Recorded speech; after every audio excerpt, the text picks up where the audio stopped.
coal. Her fingers didn't linger. Her smile didn't reach her eyes.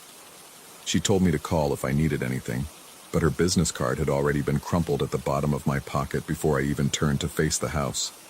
A two-story Victorian that seemed to sag under its own weight, paint peeling in long strips like dead skin, windows reflecting nothing but gray November sky. I should have asked more questions. The price was absurd, less than half what comparable properties in the area commanded.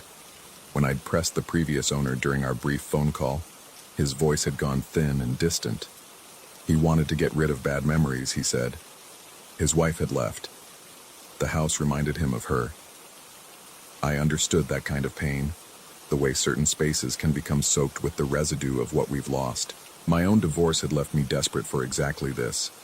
Somewhere new, somewhere quiet, somewhere the walls hadn't absorbed years of whispered arguments and cold silences.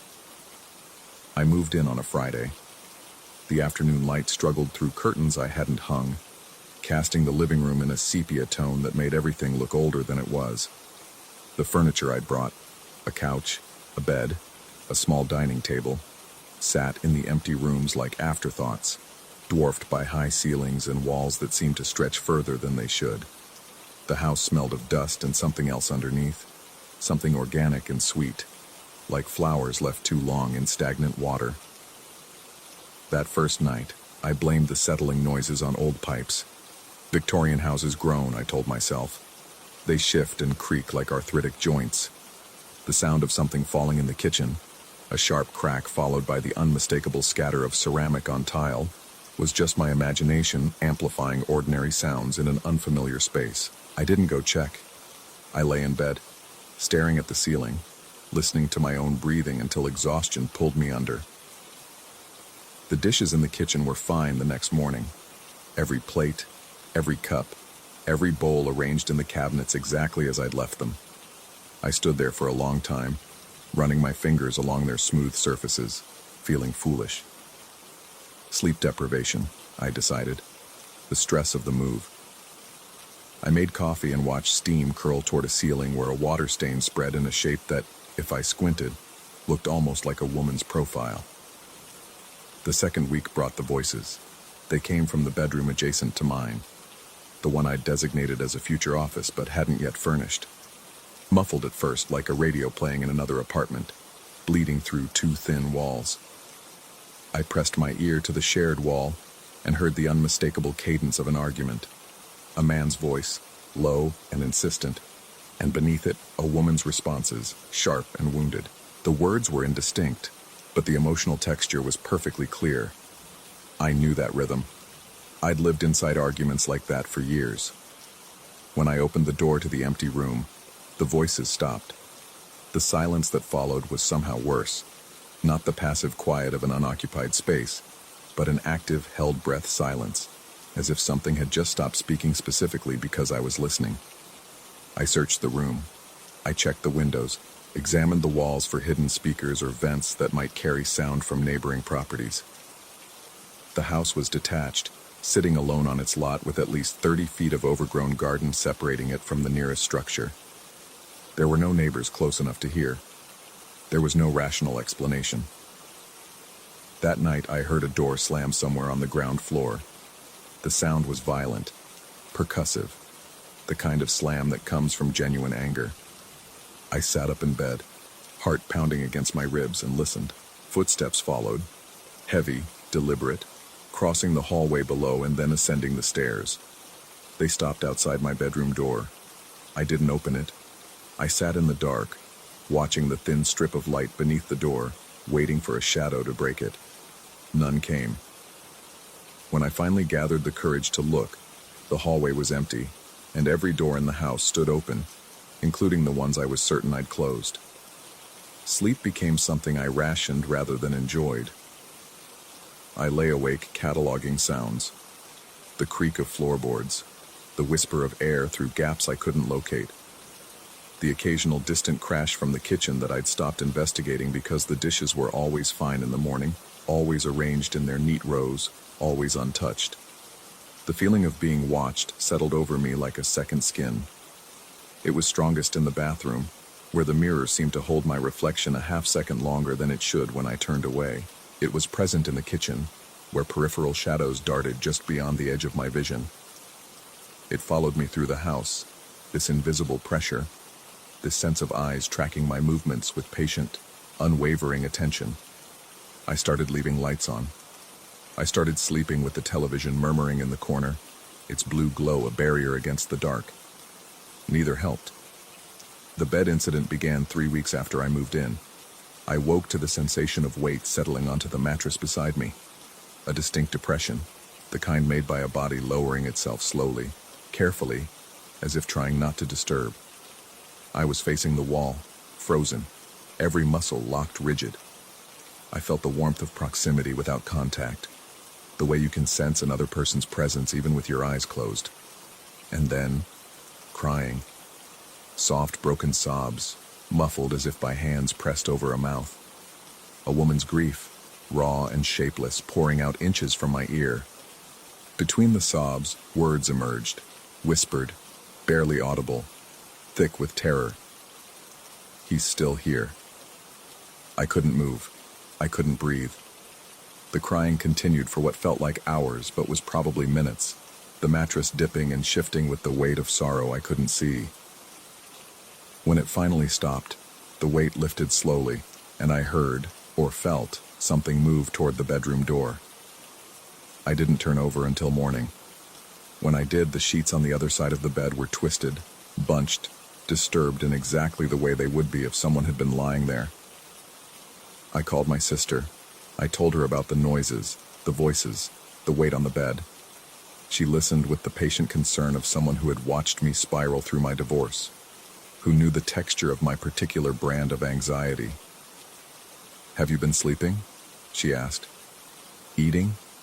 Taking care of yourself?" Her questions carried an implication I didn't want to examine. My own mental history wasn't exactly spotless. There had been the depressive episode after my marriage ended, the months of therapy, the careful reconstruction of a self that had fractured along familiar fault lines. I knew what she was really asking.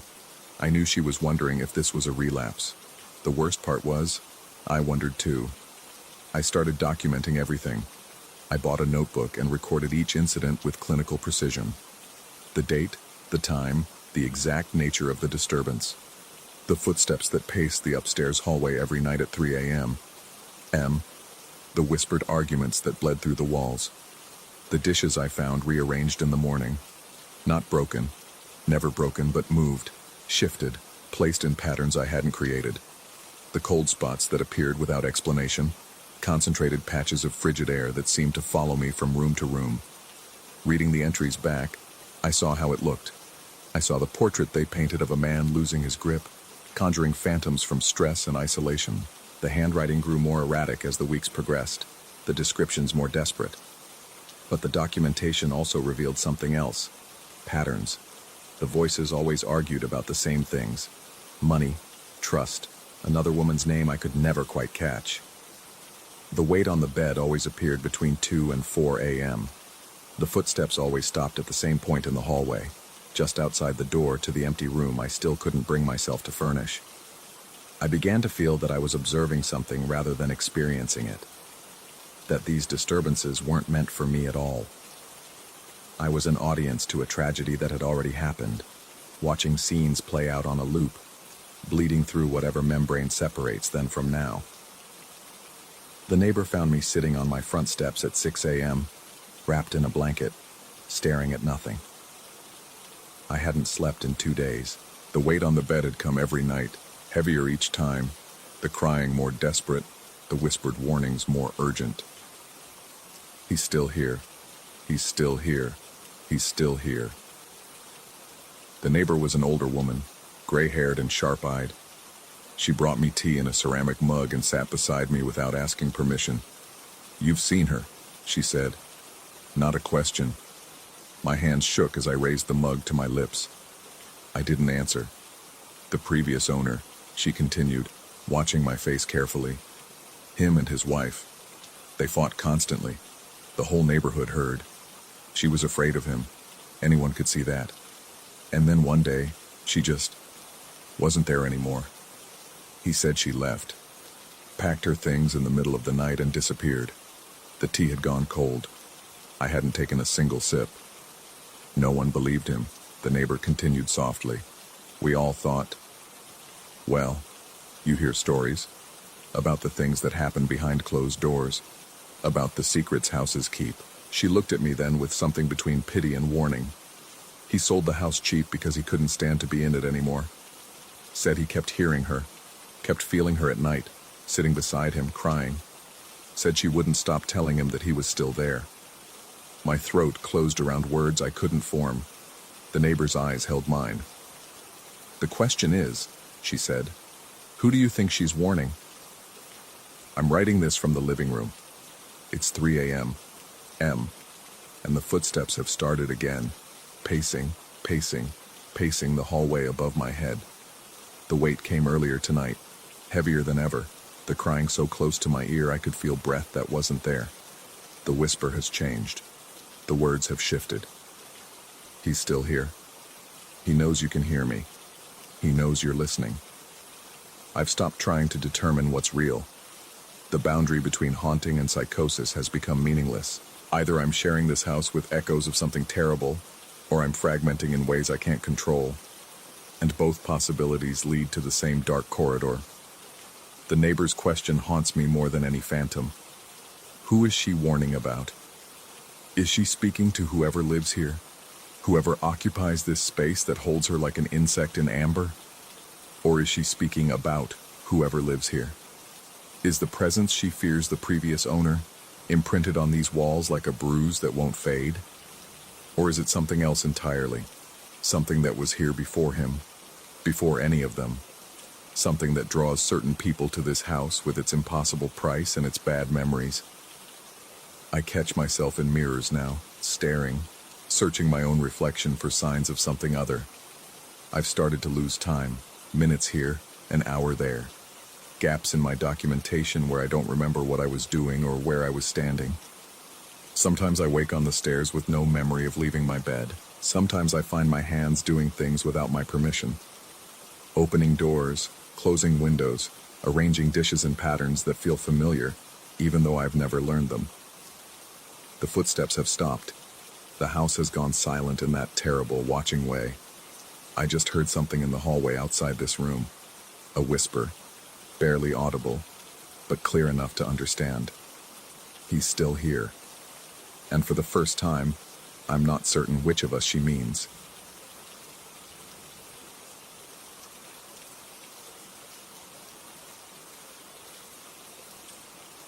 Story 2.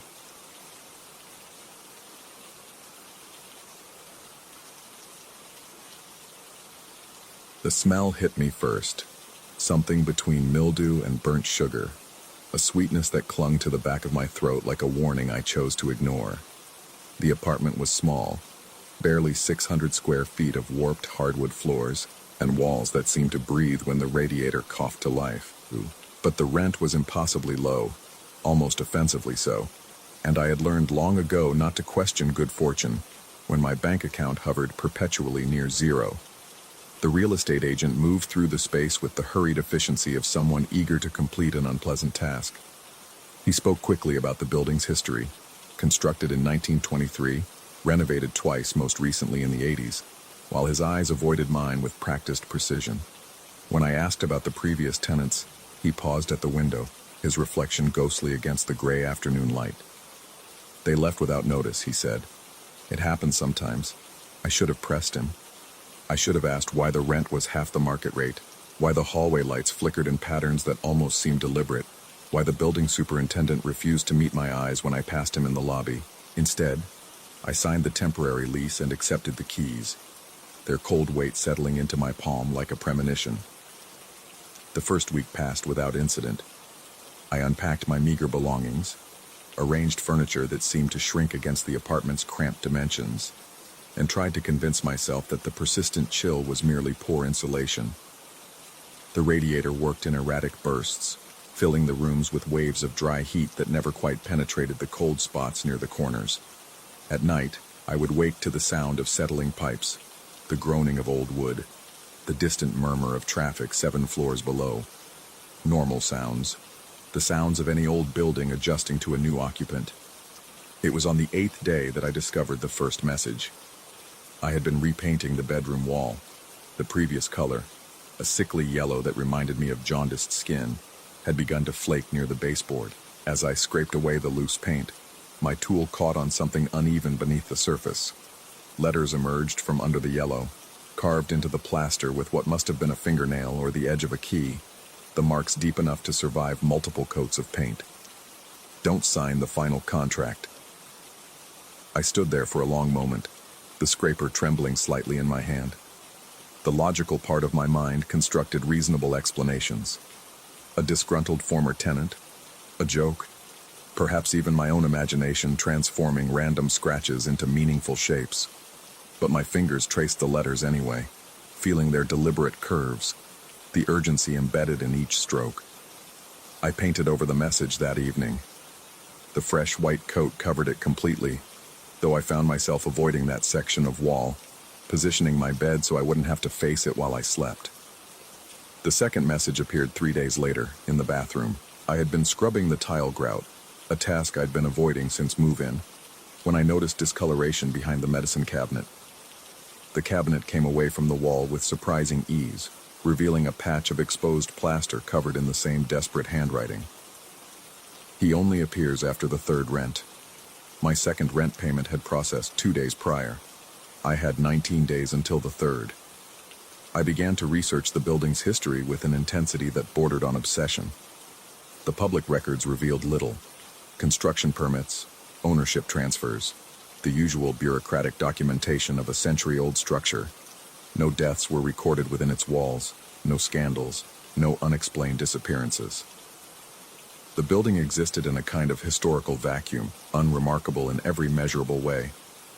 And yet, I started noticing things, small inconsistencies that accumulated like dust in the corners of my perception. The elevator, when it worked, would sometimes stop between floors for exactly 3 seconds before continuing. Always 3, never more, never less. The hallway outside my door contained 14 overhead lights, but I could only ever count 13 when I walked its length, no matter how carefully I tracked each fixture. The building superintendent, a heavy-set man with hands like weathered leather, would appear in the lobby at precise intervals throughout the day, always facing the same direction, always wearing the same expression of patient anticipation. I told myself I was being paranoid. Stress from the move, perhaps, or the isolation of living alone in a new city. I called my sister. She lived 3 states away and worried about me constantly, and listened to her voice without really hearing her words. She asked if I was sleeping well. I told her yes, because the alternative would have required explanations I couldn't provide. The footsteps began on the 15th day. At first they were barely audible, a soft rhythm in the hallway outside my door, the kind of sound that could easily be dismissed as a neighbor returning home late. But they continued past my apartment, then returned, then passed again, establishing a pattern that repeated throughout the night. Back and forth, the measured tread of someone pacing with purpose. I opened my door once, around 3 in the morning, and found the hallway empty. The footsteps had stopped the instant my hand touched the doorknob. The silence that followed was worse than the sound had been, pregnant with a presence I could feel, but not see. I stood in my doorway for what felt like hours, staring at the flickering lights, counting them over and over. 13. Always 13. I stopped sleeping properly after that. The footsteps came every night now, growing bolder, coming closer. Sometimes they would pause directly outside my door, and I would lie rigid in my bed, barely breathing, waiting for the knock that never came. The temperature in the apartment dropped, despite the radiator's constant groaning, and I began wearing layers even indoors, my breath occasionally visible in the cold air near the corners. My co-workers noticed the change. My supervisor asked if everything was all right at home, her concern genuine but distant, the polite worry of someone who didn't really want to know the answer. I assured her I was fine, just adjusting to the new place, and she accepted the explanation with visible relief. I had become skilled at constructing normalcy from fragments of pretense. The third rent payment was due in 4 days when I found the final message. I hadn't been looking for it. I had, in fact, been trying very hard not to look at the walls at all, to move through my apartment with my eyes fixed on safe spaces, the floor, the ceiling, the window that faced nothing but gray sky.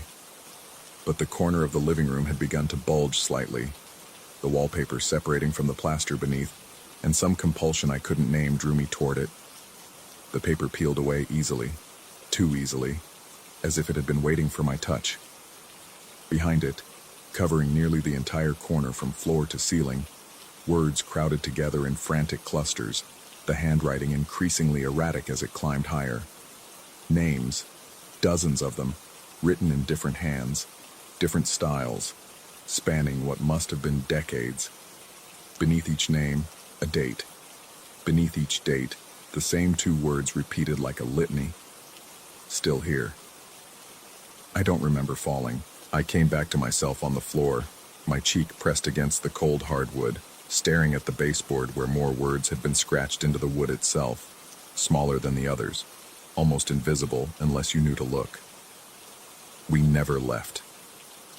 The footsteps in the hallway had stopped. In the silence, I became aware of another sound, breathing, soft and patient, coming from somewhere behind me. I couldn't turn my head. My body had become a foreign thing, unresponsive to my increasingly frantic commands. I lay there, listening to that measured respiration, feeling the temperature drop around me degree by degree. When I finally managed to move, hours or minutes later, the apartment was empty. The wallpaper had reattached itself to the corner, smooth and undisturbed as if I had never touched it.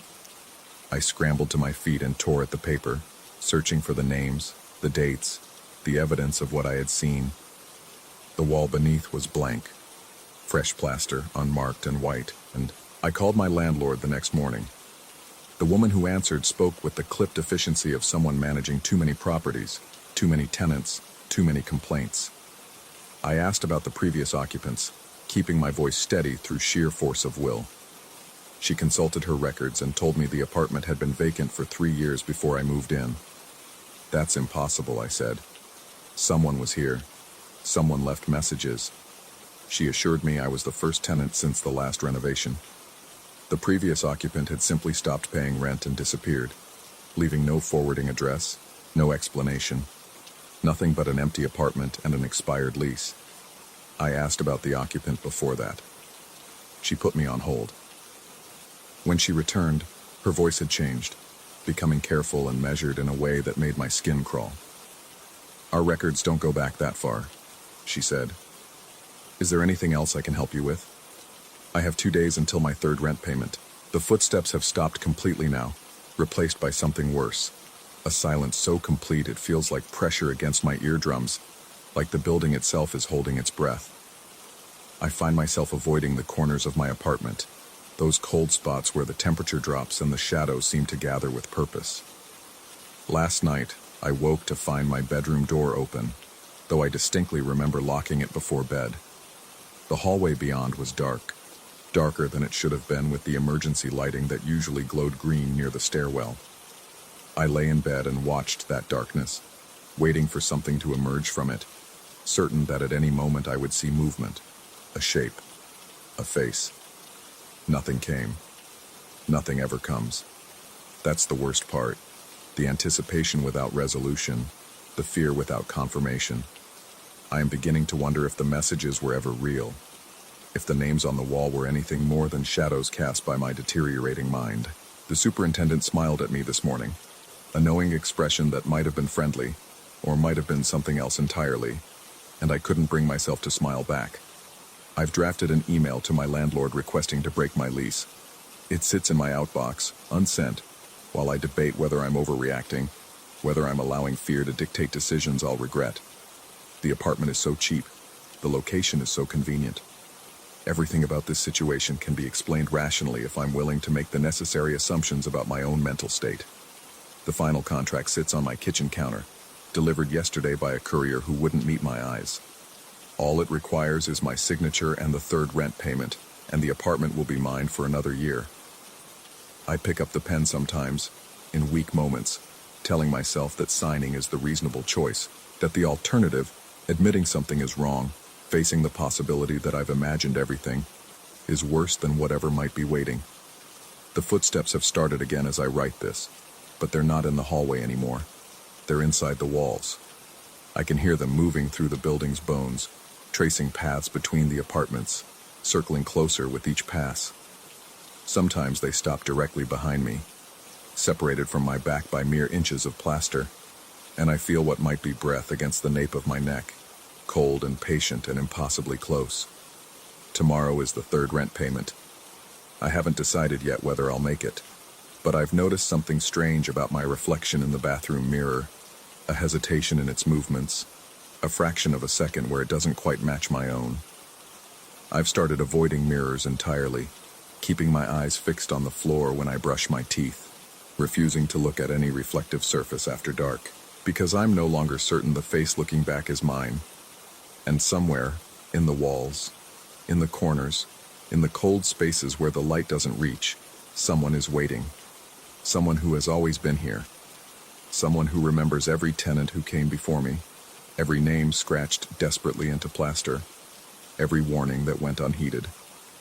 The contract is still unsigned, the pen is still in my hand, and the breathing behind me has grown louder.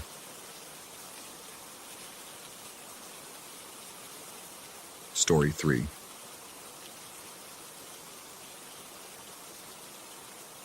The realtor had called it a fixer-upper with character. What she meant was that the house sat at the end of a dirt road so neglected that my sedan scraped its undercarriage twice before I reached the property. What she meant was that the nearest neighbor lived a quarter-mile away, and the silence out here pressed against your eardrums like a held breath. What she meant, I would come to understand, was that no one in their right mind would pay full price for a place like this. I paid anyway. The price was obscene, barely more than a used car, and I told myself that desperation has a way of creating opportunity. My divorce had gutted my savings. The apartment in the city had become a coffin of memories. I needed walls that didn't remember her voice, floors that hadn't absorbed the echo of our arguments. This house, with its peeling white paint and overgrown yard, promised exactly that. A fresh start, wrapped in cheap square footage. The first wrong thing I noticed was small. The mailbox at the end of the driveway still had letters inside, advertisements, mostly. Their ink faded to ghostly pastels by months of sun and rain. One envelope near the bottom bore a handwritten address. The paper had softened with moisture and time, the words bleeding into illegibility. I threw them all away without reading them. They weren't mine. They belonged to whoever had lived here before, the family that had, according to the realtor's vague explanation, relocated suddenly. I met my nearest neighbor on that first afternoon. She emerged from between the trees that separated our properties like something summoned, a woman somewhere past 70 with eyes the color of creek water and hands that never stopped moving, adjusting her collar, smoothing her apron, picking at invisible threads on her sleeves. She introduced herself with a nod rather than a name, and when I mentioned that I'd just bought the place, her restless fingers went still. She told me the family had left for a trip, just packed up one day and drove off. She said they never came back, and when she said it, her gaze drifted past me toward the house, settling on the second-floor windows with an expression I couldn't quite read. Pity, perhaps, or warning. I asked if she knew where they'd gone. She shook her head, already turning away.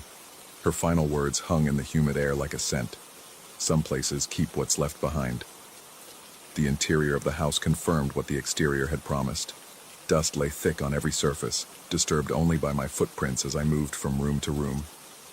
The furniture remained, a couch with floral upholstery, a dining table with 4 chairs, a television so old it still had knobs. I found a calendar on the kitchen wall, frozen on a month 3 years past. Someone had circled a date in red marker, the 15th. No notation, no explanation, just a circle, emphatic and unexplained. The dishes were the first thing that truly unsettled me. They sat in the sink, crusted with the residue of a meal long since rotted and dried. 3 plates, 3 glasses. A pot on the stove held something that had once been soup, now a desiccated brown crust clinging to the metal. The smell had faded years ago, but my mind supplied it anyway.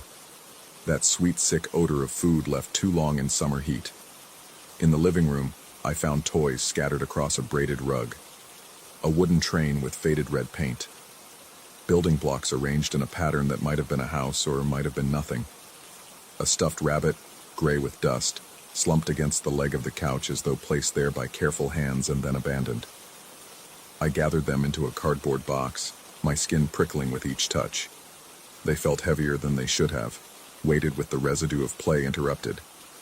Upstairs, the wrongness intensified. The master bedroom held clothes still folded on the bed, shirts, pants, a woman's dress laid out as if someone had been deciding what to pack. The closet stood open, hangers pushed aside, gaps in the row of garments suggesting items removed in haste. But the dresser drawers remained full. The bathroom still held toothbrushes in a ceramic cup, bristles splayed and brittle.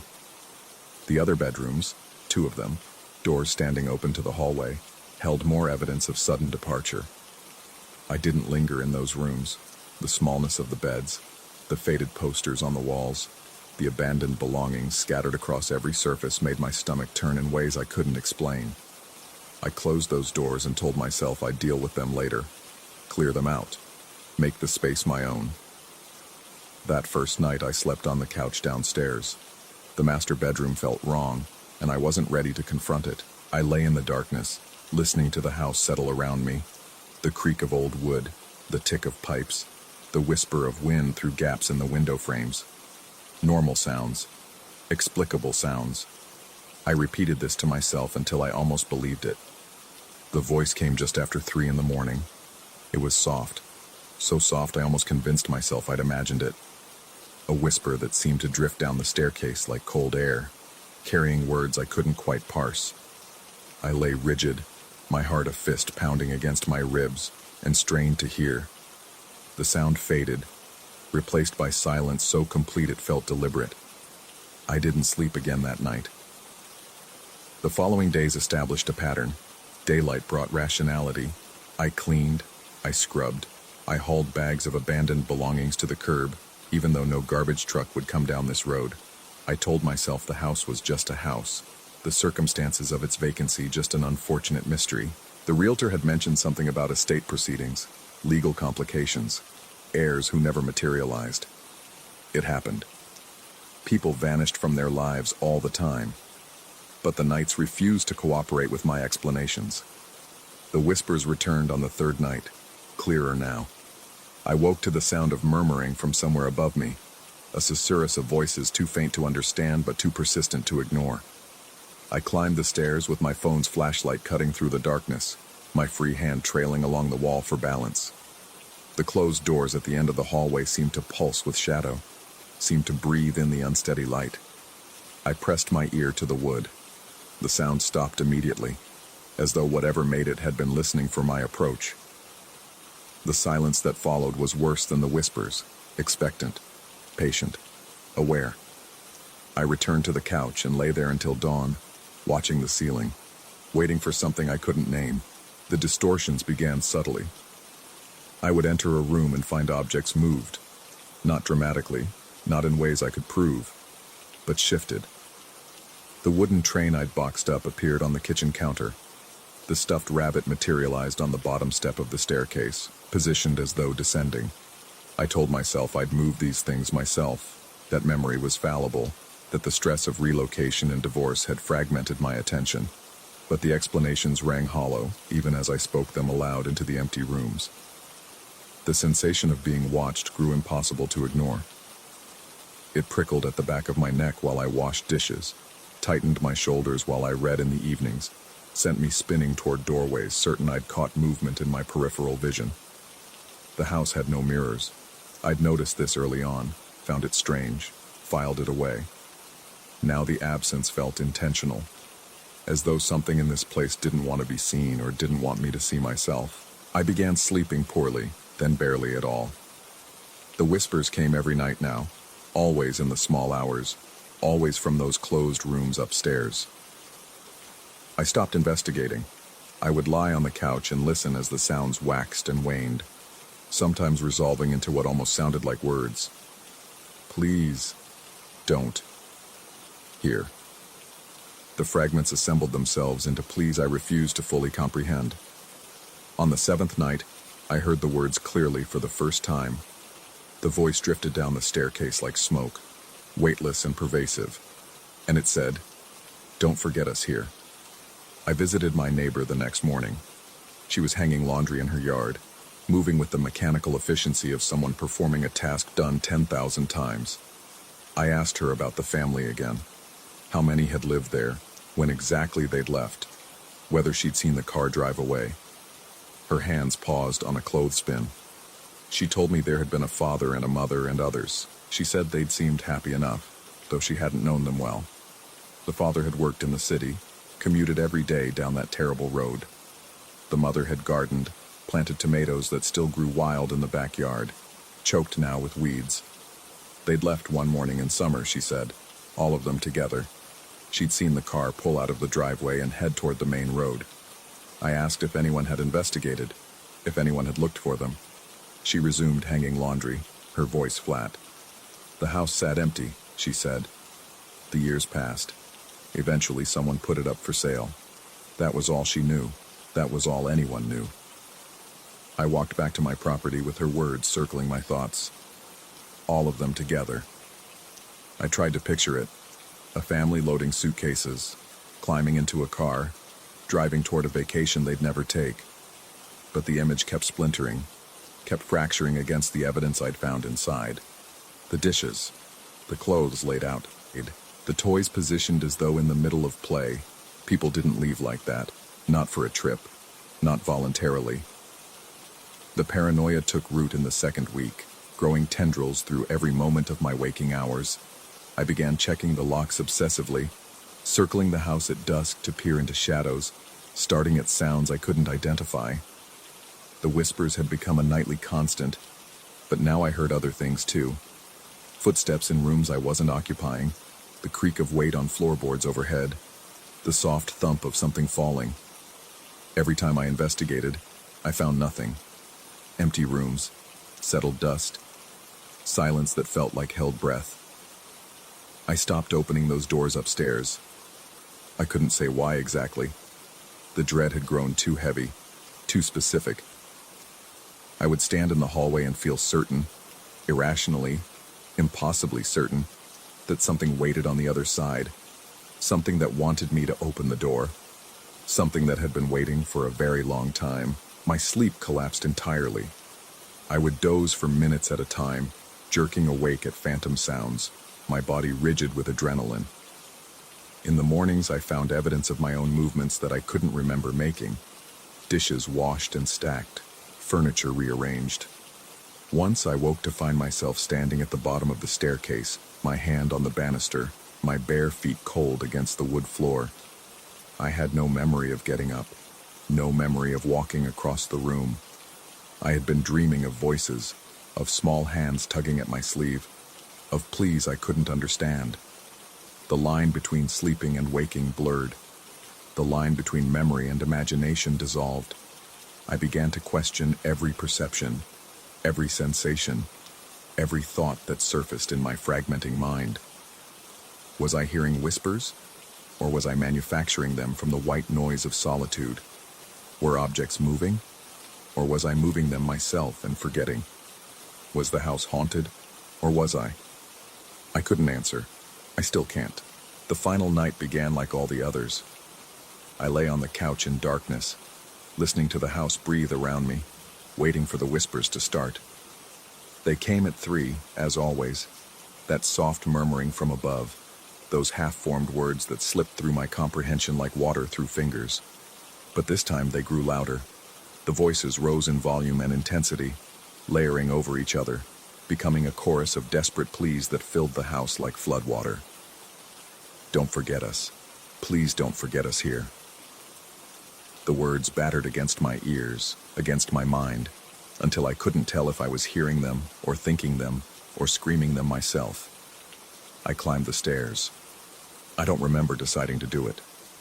My body moved without my consent, drawn upward by something stronger than fear. The hallway stretched before me, impossibly long, the closed doors at its end pulsing with shadow, The voices grew clearer with each step. Not one voice, not two, but several, overlapping, begging in unison.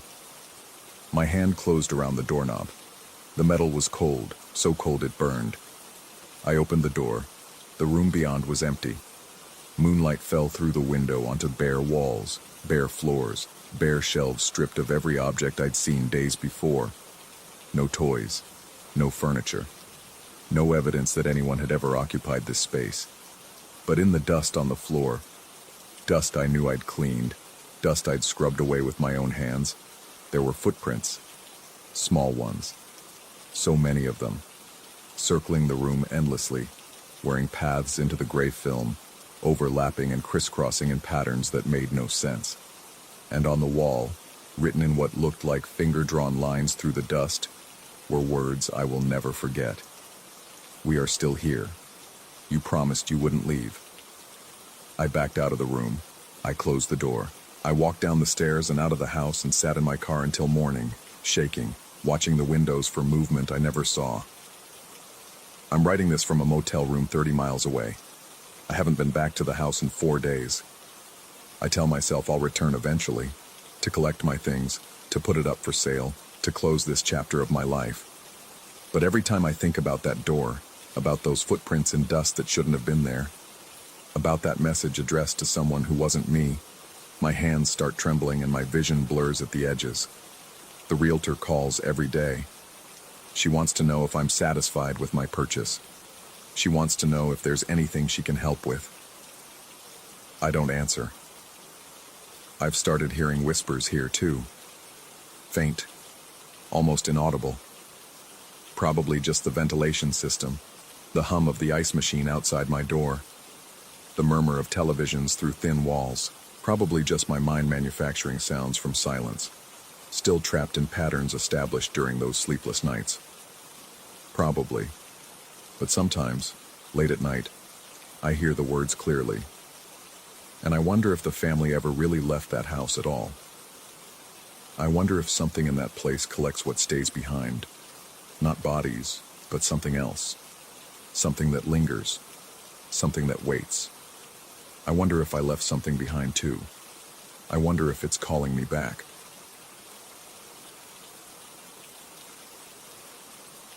Story 4. The photographs lied. I understood this within seconds of stepping out of my car, gravel crunching beneath boots I'd bought specifically for this new chapter of my life. In the listing, the cabin had glowed with honeyed light, windows like warm eyes beckoning travelers home. But standing here now, watching the afternoon sun strain to illuminate the weathered wooden walls, everything seemed dimmer, as if someone had adjusted the saturation of reality itself, draining it to something pale and unconvincing. The mountain air carried a chill that the late September forecast hadn't mentioned. I pulled my jacket tighter and approached the gate, where a hand-painted sign announced the property's name, Mountain's Rest. The letters were fresh, a cheerful forest green against cream-colored wood. But something about the sign's texture caught my attention, a slight unevenness, a topography of history beneath the new paint. I ran my thumb across the surface and felt the ridges of previous incarnations, names buried under names, identities shed like snakeskin. The owner had explained during our brief phone call that he'd like to refresh the property between tenants. A new coat of paint here, updated fixtures there, a new name to mark new beginnings. I'd found it charming then, evidence of care and attention. Now standing before this layered sign, I felt something else entirely. Something I couldn't name but that settled into my stomach like a stone dropped into still water. The first week passed in the mechanical blur of unpacking and adjustment. The cabin was small but sufficient. A main room that served as living space and kitchen, a bedroom barely large enough for the mattress I'd brought, and a bathroom with plumbing that groaned like something ancient being roused from sleep. Every surface carried a faint chemical smell, fresh paint, new sealant, industrial cleaner, attempting to mask something older and more organic underneath. I told myself the shadows were normal. Mountain cabins have shadows. The sun sets earlier here, blocked by peaks that seemed to lean closer each evening. The way light pooled in corners and left others perpetually dim was simply architecture, not intention. But I couldn't explain why certain shadows seemed to move when I wasn't looking directly at them, or why the bedroom always felt 3 degrees colder than the rest of the cabin, regardless of how I adjusted the ancient heating system, or why on my 4th night, I woke at 3:47 a.m. to the absolute certainty that someone was standing in the corner of the room watching. There was no one there. Of course there was no one there. I checked every room, every closet, even stepped outside to scan the tree line with my phone's flashlight. Nothing but pine and darkness and my own ragged breathing forming clouds in the cold air. Sleep didn't return that night. Instead, I sat at the kitchen table, drinking coffee I'd made too strong, and noticed for the first time the marks on the wooden floor near the bedroom door. Scratches. Dozens of them, running in parallel lines as if something, or someone, had been dragged. The fresh polyurethane coating had filled them in, made them smooth to the touch. But the overhead light caught their edges and illuminated a history I hadn't been meant to see. My nearest neighbor lived half a mile down the mountain road, in a house that seemed to grow organically from the hillside. He was an older man, weathered in the way people become when they've spent decades arguing with difficult soil and harsher winters. I met him during my 2nd week, when I'd walked too far in unfamiliar terrain and found myself uncertain of which trail led home. He studied me with pale eyes that seemed to absorb more than they reflected. When I mentioned where I was staying, his expression shifted, just slightly, a tightening around the mouth that he quickly suppressed. The cabin had been empty for almost a year before I'd arrived, he told me. The previous tenant had left suddenly, in the middle of the night, abandoning most of his belongings. Before him, a woman had lasted 6 months. Before her, a couple who'd stayed only 3 weeks before breaking their lease and disappearing down the mountain. He recited these facts in the flat tone of someone describing weather patterns, inevitable and beyond question. I asked if he knew why people left. He looked past me, toward the direction of my cabin, though it was invisible through the trees. Some places, he said, don't want to be lived in. Then he gave me directions home and retreated inside without saying goodbye. That night I found myself scraping at the gate sign with my car key. Layer by layer I revealed the cabin's previous names. Serenity, Fresh Start, New Dawn, all the optimistic nomenclature of escape, of second chances. And beneath them all, in letters that seemed somehow darker than simple paint, the original name emerged. Last Chance. My hand was shaking, though I couldn't remember when it had started. The sounds began during week 3, subtle at first, creaking that could have been settling wood, whispers that might have been wind finding gaps in old window frames. But they organized themselves gradually, taking on patterns and rhythms that seemed almost deliberate. Footsteps in the attic space I'd assumed was too shallow for anyone to occupy. Breathing that seemed to come from inside the walls. And once, in the gray light before dawn, what sounded unmistakably like my own name, spoken in a voice I almost recognized. I stopped sleeping more than 3 hours at a stretch. Food lost its appeal, its texture and taste becoming somehow distant, as if I were experiencing it through layers of gauze. My reflection in the bathroom mirror developed shadows under its eyes that seemed deeper each morning, and occasionally, just occasionally, it seemed to move half a second after I did, playing catch-up with reality. The landlord didn't answer my calls. I left voicemails describing the sounds, the temperature fluctuations, the persistent feeling of being observed. No response came. When I drove to the address listed on my lease, a property management office in the nearest town, I found an empty storefront with sun-bleached paper covering the windows. The neighboring business owner told me the office had been vacant for years, decades maybe. She looked at me strangely when I showed her the lease with its official letterhead and signatures. I began documenting everything. Photographs of the scratched floors, the layered sign, the shadows that seemed to occupy spaces they shouldn't. Videos of the sounds, though they never seemed to record properly. Always just beneath audibility, lost in static and ambient noise. I filled a notebook with timestamps and observations, my handwriting degrading page by page into something cramped and frantic. Reading through these notes now, I can see where I started referring to the cabin as if it were conscious, where I began capitalizing it in certain passages, where I stopped distinguishing between what I'd seen and what I might have dreamed. The breakthrough, or breakdown, depending on perspective, came on a Tuesday night during my 6th week. I'd been awake for 40 hours, sustained by coffee and the particular electricity of profound unease, when I noticed the wall behind my bed had developed a new stain. Number not developed. Revealed. The fresh paint was bubbling slightly, moisture from somewhere seeping through, and beneath the peeling surface I could see markings. Not random water damage. Words. I spent hours carefully peeling back the paint, using a butter knife and fingernails and eventually my bare hands when precision stopped mattering. Layer after layer came away, revealing messages from previous tenants written directly on the wood, dates and names and fragments of thought, a palimpsest of desperation. It watches from the corner. Can't sleep. It knows when I sleep. Day 23. Still here. Still waiting. Don't trust the... This one was incomplete. The final word obscured by what looked like a burn mark. It just wants company.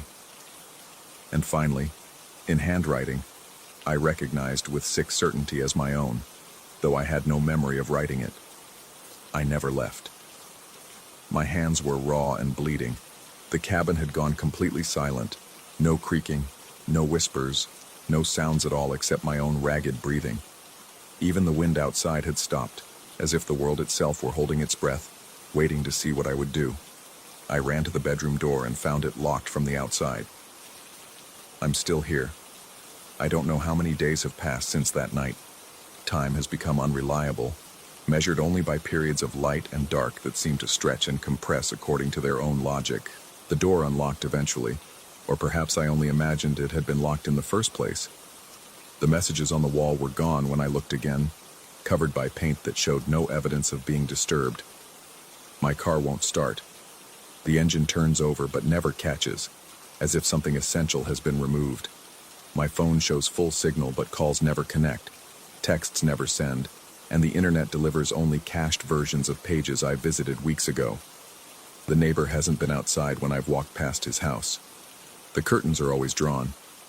Once I thought I saw him watching from an upstairs window, but when I raised my hand to wave, the figure withdrew into darkness. I've started talking to the cabin. This seems reasonable now, in a way it wouldn't have seemed reasonable before. If it can watch, if it can want, perhaps it can understand. Perhaps that's what it's waiting for. Not victims, but companions. Not prey, but guests who finally acknowledge their host. I found a new name buried under the layers on the gate sign, beneath even last chance. I don't know how I missed it before. The letters are faded almost to invisibility, but in the right light, at the right angle, they resolve into something that might be a word. Home. Or perhaps that's only what I want to see. The paint has become difficult to read, the layers bleeding into each other until no single truth remains. Only interpretations. Only possibilities. The sounds have stopped. The shadows stay where they belong. The temperature has normalized, and my reflection moves precisely when I do, not before, not after. These improvements should comfort me, but instead they feel like the silence between lightning and thunder, a held breath before something inevitable arrives. I've stopped trying to leave. The mountain roads confuse me now. Every turn leading back to the cabin. Every trail depositing me at the gate with its layered sign. Perhaps I've forgotten how to navigate terrain I once understood. Perhaps the geography has rearranged itself while I wasn't paying attention. Perhaps there never was a road out. At night, when the darkness presses against the windows with almost physical weight, I lie awake and listen to the breathing inside the walls. It sounds like my own. It might be my own. The distinction has lost meaning. Tomorrow, I'll repaint the sign. A fresh name for a fresh start. That's what tenants do here, I think. They rename and repaint and convince themselves they're in control, that they're staying by choice, that the door will open whenever they want to walk through it. The owner will understand. The owner always understands. I just need to remember who the owner is. Story 5. The lease was cheap enough to make me suspicious, but desperation has a way of silencing doubt. $300 a month for a studio in the heart of the city. The kind of deal that doesn't exist unless something is profoundly wrong. I signed the papers without asking questions, ignoring the water stains on the ceiling, the faint smell of something organic trapped beneath layers of cheap paint, the way the afternoon light seemed to die the moment it crossed the threshold. The doorman was a heavy-set man with nicotine-stained fingers and a laugh that sounded like gravel scraping against glass. When I told him which unit I'd rented, he paused mid-cigarette, smoke curling around his weathered face like a shroud. He said something about nobody lasting more than 2 nights there, chuckling as if sharing an inside joke I wasn't privy to. I asked him what he meant, but he just shrugged, stubbed out his cigarette against the brick wall, and told me to have a good stay. The way he emphasized good made my skin prickle. The studio itself was unremarkable in its decay. 1,200 square feet of warped hardwood floors, a kitchenette with appliances that hummed in frequencies that felt wrong, and a single window overlooking the alley where the neighboring building's air conditioning units dripped a constant rhythm onto the fire escape below. The bed came with the unit, a queen-sized mattress wrapped in plastic that crinkled when I sat on it, releasing a faint odor of disinfectant and something else, something sweeter, like overripe fruit left too long in the sun. The first night passed without incident. I unpacked my single suitcase, arranged my toiletries in the bathroom cabinet with the cracked mirror, and fell asleep to the distant sound of traffic and the irregular dripping from the alley. My dreams were formless, gray, the kind of sleep that feels more like a temporary absence than actual rest. When I woke, pale morning light filtered through the grimy window, and I felt nothing more than the mild disorientation of sleeping in an unfamiliar place. I spent the day exploring the neighborhood, finding a coffee shop 3 blocks away where the barista had tired eyes and a mechanical smile, a laundromat that smelled of industrial soap and loneliness, a convenience store where the fluorescent lights buzzed with the insistence of trapped insects. When I returned to the studio that evening, I noticed for the first time how the hallway lights flickered in a pattern that seemed almost deliberate, as if something was testing them, learning their rhythm. The second night began like the first. I showered in water that ran lukewarm at best, the pressure inconsistent, sputtering and gasping through pipes that groaned within the walls, like the building itself was digesting something. I dried myself with a towel that never quite lost its dampness no matter how long I left it hanging, dressed in worn sweatpants and a t-shirt soft from years of washing, and climbed into the plastic-wrapped bed. The mattress crinkled beneath me, a sound like whispered secrets, and I pulled the thin blanket up to my chin despite the room's oppressive warmth. Sleep came slowly, reluctantly, like an animal approaching an outstretched hand with suspicion. I don't know what time it was when I first noticed it. The room was dark save for the orange glow of streetlights bleeding through the window, casting long shadows across the ceiling that moved with the passing of cars below. I lay on my back, staring at those shadows, feeling the heaviness of near sleep pressing down on my chest, when I became aware of a sound, breathing, not my own. I held my breath to be certain, and still it continued, a soft, wet sound, like air being drawn through a constricted throat, coming from somewhere beside the bed. Close. Too close. I could feel the faintest disturbance in the air, a warmth that didn't belong, brushing against my exposed forearm like the exhalation of something alive. My heart began to pound, a violent percussion against my ribs that seemed impossibly loud in the silence. I told myself it was the pipes, the building settling, the echo of my own pulse reverberating through the cheap mattress. I closed my eyes, forcing myself to breathe slowly, to count backward from 100, to anchor myself in rationality. The breathing accelerated. It matched my heart rate, beat for beat, breath for breath, as if whatever was making that sound could sense my fear, could taste it in the stale air between us. I squeezed my eyes tighter, and the breathing grew faster still, more urgent, more desperate, the wet rasp of it filling my ears until I could hear nothing else. I opened my eyes. The breathing stopped. I lay there for what felt like hours, afraid to move, afraid to look toward the side of the bed where the sound had originated.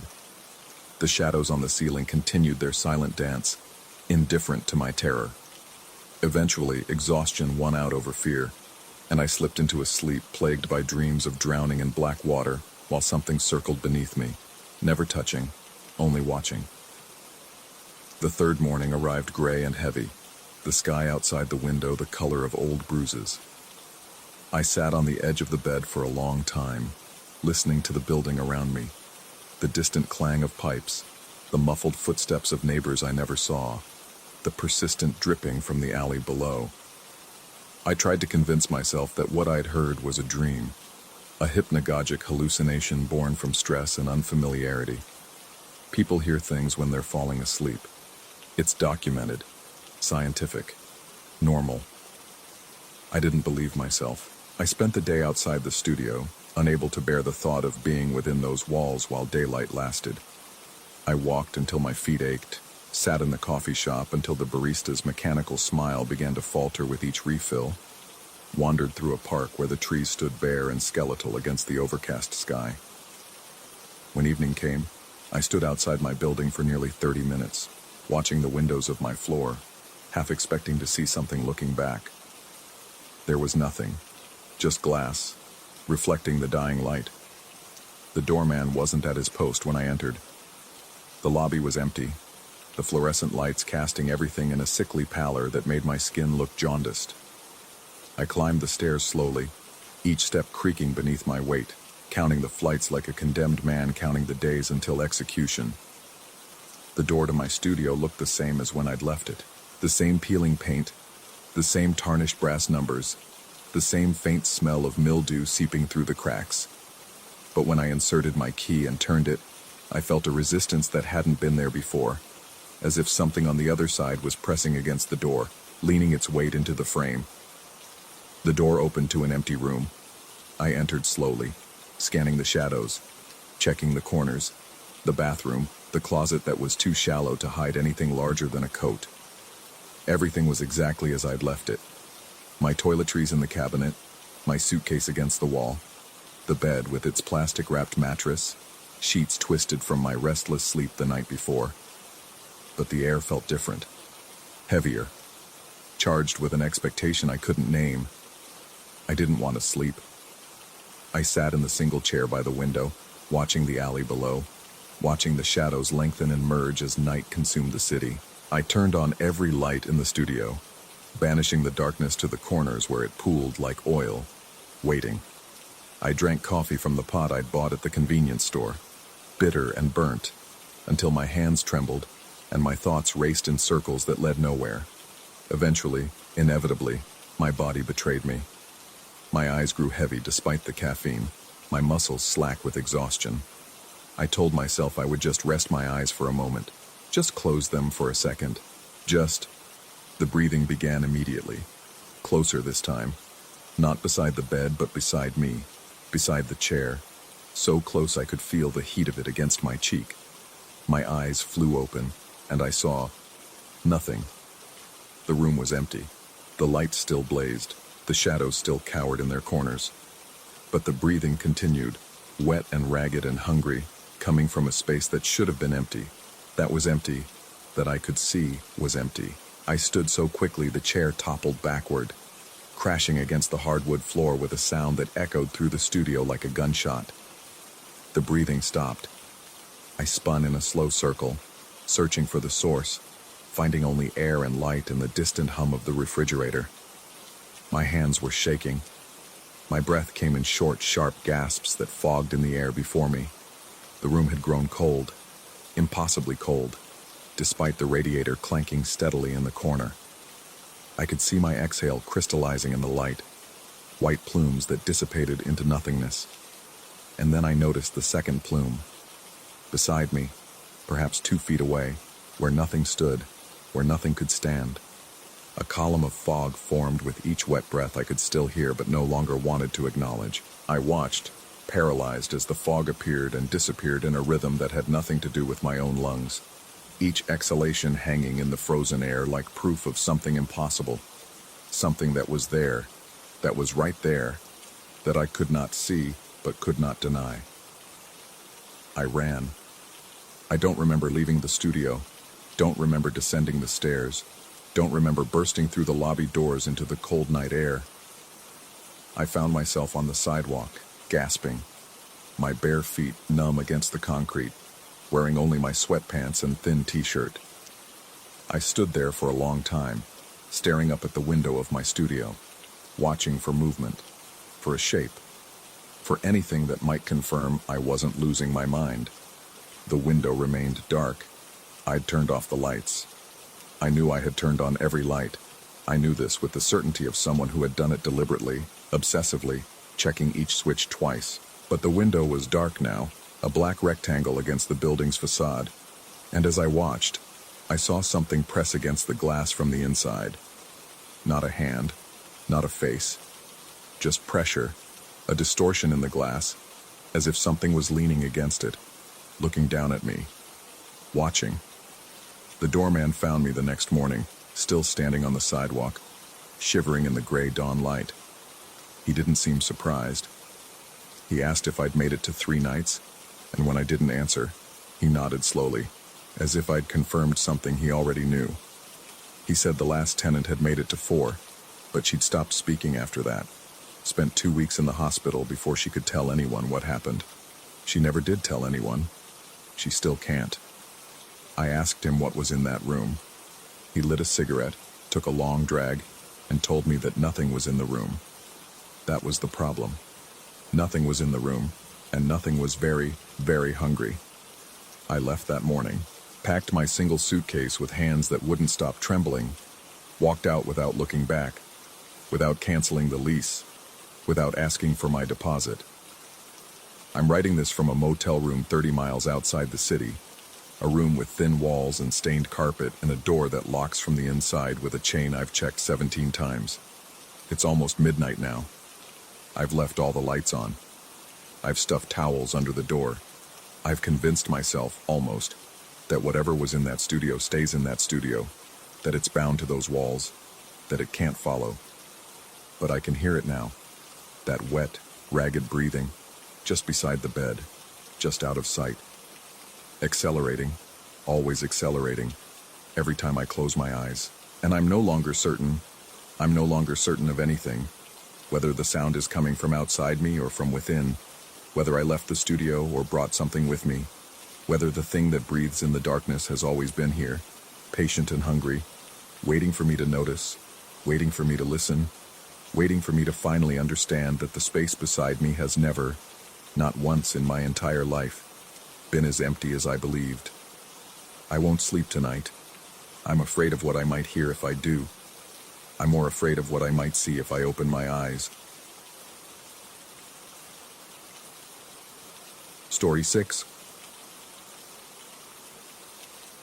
The landlord's handshake was damp.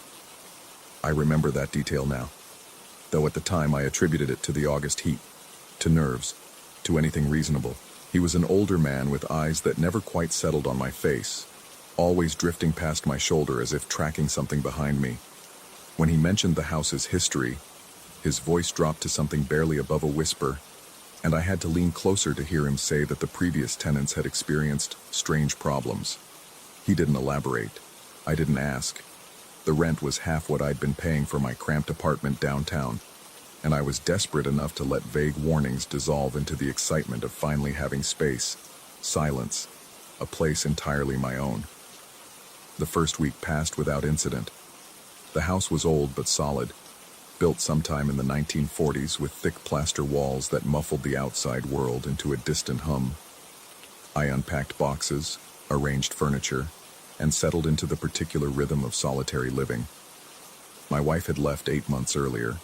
Not dramatically, not with screaming or slammed doors, but with a quiet resignation that felt worse. She'd said I was becoming someone she didn't recognize, someone who stared too long at shadows and flinched at sounds only I could hear. I told myself the new house would be a fresh start, a chance to prove to myself that I was still the rational man I'd always believed myself to be. It was on the 9th day that I found the first puddle. I had just returned from work, the evening light casting long, amber rectangles across the hardwood floor, when I noticed it. A small pool of water near the living room window. Not clear water, but murky, carrying the faint brown tint of rust or old pipes. I crouched beside it, pressing my fingertips to the liquid. Cold, impossibly cold, as if it had been drawn from some deep underground place where sunlight never reached. I looked up at the ceiling, searching for signs of a leak, but the plaster was smooth and dry.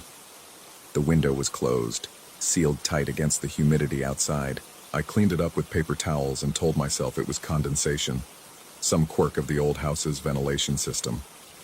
But when I brought the towels to my nose, there was a smell, faint, organic, like standing water in a forgotten drain, like something that had been still for too long.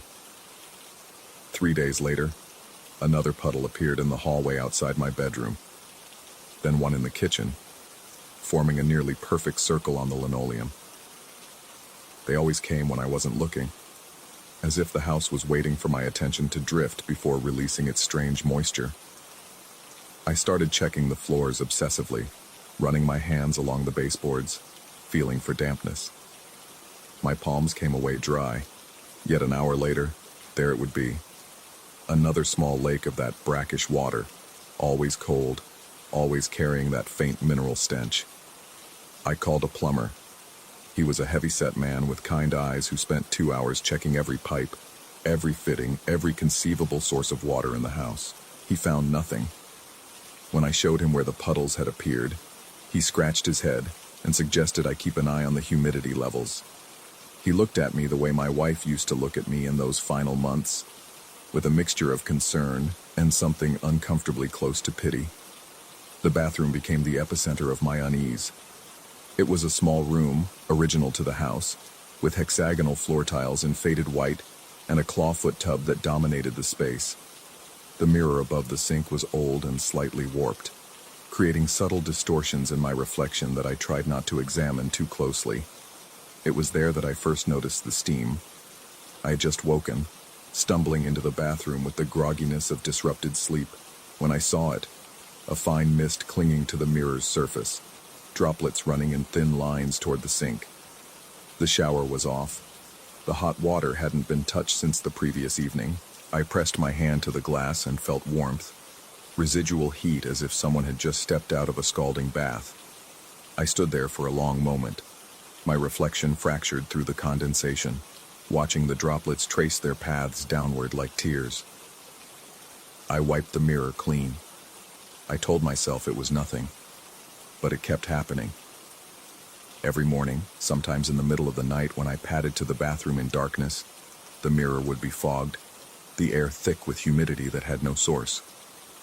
Once, I found a handprint in the steam, 5 fingers splayed wide, pressed against the glass from the inside. It was larger than my own hand. I know because I measured, holding my palm against the fading impression, watching my fingers fall short of those ghostly marks. I stopped sleeping well. The house seemed to breathe around me, settling into sounds that might have been wood contracting in the cool night air, or might have been footsteps in rooms I knew were empty. I would lie in bed, staring at the ceiling, listening to the distant drip of water from somewhere I could never locate. In the morning, there would be wet footprints leading from the bathroom to my bedroom door, bare feet, larger than mine, stopping just at the threshold, as if whatever made them had stood there watching me sleep before retreating. I started keeping the bathroom door closed. I pushed a towel against the gap at the bottom, stuffed the keyhole with tissue. It didn't matter. The dampness found its way through, seeping under the door in thin rivulets that I would discover in the gray light of dawn, tracing patterns across the hallway floor that almost looked intentional, almost looked like words in a language I couldn't read. My colleague at work asked if I was feeling all right. I caught my reflection in the office window and saw someone I barely recognized. Hollow-eyed, skin pale and slightly damp with nervous sweat, hair uncombed. I told him I was fine. I told myself I was fine. But I had started avoiding mirrors entirely, unable to shake the feeling that my reflection moved a half-second too slow, that it blinked when I hadn't blinked, that it watched me with an expression I wasn't wearing. The neighbor came by once, an elderly woman who had lived on the street for decades. She brought cookies and asked how I was settling in. When I mentioned the water issues, her face changed. Something flickered behind her eyes, a recognition she quickly suppressed. She told me the house had been empty for 3 years before I moved in. She told me the family before me had left in the middle of the night, taking nothing, leaving furniture and photographs behind as if fleeing from something that couldn't be outrun. She didn't know what had happened to them. No one did. They simply vanished, she said, like water down a drain. After she left, I found a puddle on the front porch, directly where she had been standing. I began to research the house's history. The local library had archives, newspaper clippings, fragments of the past preserved in yellowing paper. I found references to the property dating back to its construction, mentions of owners who had come and gone with unusual frequency. But it was an article from 1987 that stopped my breath. A brief mention of a man who had lived alone in the house, who had complained to neighbors of water appearing from nowhere, of steam in empty rooms, of the feeling that he was sharing his home with something he couldn't see. The article didn't say what happened to him. It simply noted that the house had been sold at auction the following year, his belongings left unclaimed. That night, I dreamed of drowning. I was in the bathtub, my bathtub, the clawfoot one with the rust stains around the drain.